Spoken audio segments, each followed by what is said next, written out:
आए तब सती इतने क्रोधित हो जाते हैं कि अग्नि में अपने आप को समा लेते हैं। और जब समा लेते हैं तब वहां पर भगवान भोलेनाथ जी एक राक्षस को उत्पत्ति करते हैं।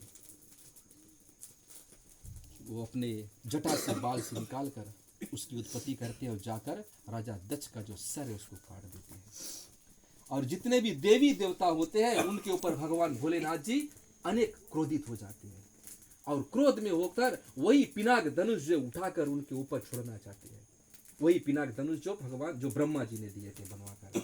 और तब जो देवी देवता होते हैं जब जानते हैं कि भोलेनाथ जी क्रोधित हो जाते हैं तो उनका ध्यान में लग जाते हैं, उनका जपन करने लगते हैं। भगवान भोलेनाथ जी वहां पर जब शांत होते हैं तो वही पिनाक धनुष जो है परशुराम को देते हैं और परशुराम ले जाकर राजा जनक के यहाँ पर रखते हैं। और जब माता सीता छोटी अवस्था में होती है, जो धनुष का जो रूप है बहुत बड़ा सा रूप है, गंभीर रूप है उस धनुष का, कोई उठा नहीं सकते हैं। और जिस स्थान पर रखा हुआ है वहां पर जो कोई भी साफ करते कोई उस धनुष को उठाते नहीं है, कोई उठा नहीं पाते हैं।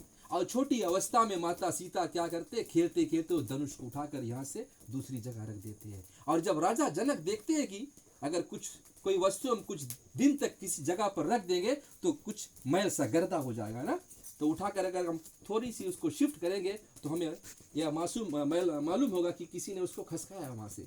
और जब राजा जनक इसको देखते हैं तो सोचते हैं इसको कौन उठाया, तब पता चलता है माता सीता ने धनुष को उठाया।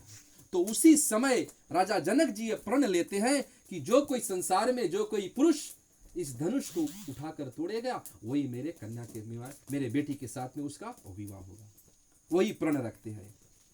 और वहां पर एक से एक अनेक से एक वीर राजा देशों के राजा आते हैं, उस धनुष को तिल भर हिला भी नहीं पाते हैं। और रामायण के अंतर्गत आपने शायद श्रवण किए कि बानासुर और रावण भी वहां पर आए हुए थे।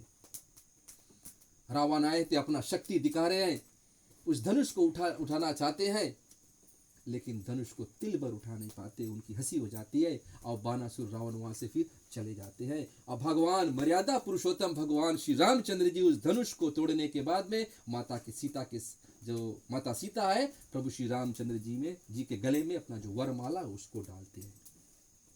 भगवान जो अपना रूप है उस सभा में इस प्रकार से दिखाते हैं कि जो जिसकी जैसी भावना होती है उस प्रकार से उस भगवान का जो रूप है उसको देखते हैं। जो भगवान के भक्त होते हैं भगवान को भक्ति रूप देखते हैं। जो अभिमान लोग होते हैं भगवान को काल के स्वरूप देखते हैं। अनेक रूपों से भगवान को उस यज्ञ सभा में देखते हैं। जिस प्रकार से आज हम और आप बैठकर जो भक्ति है यहाँ पर बैठे, लेकिन किस भाव से आए, किस भाव से ध्यान कर रहे, किस भाव से अपने कानों द्वारा कानों को शुद्ध करने के बाद में अपने मन को हम ये जो अमृत वाणी उसको ले जाकर शुद्ध कर रहे, ये अपनी अपनी भावना होती है।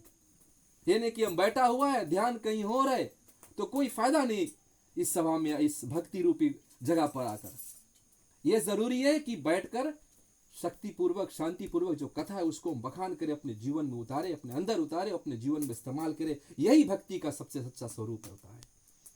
और जब वरमाला डाल देते हैं तो राजा दशरथ जी को यह बात संदेशा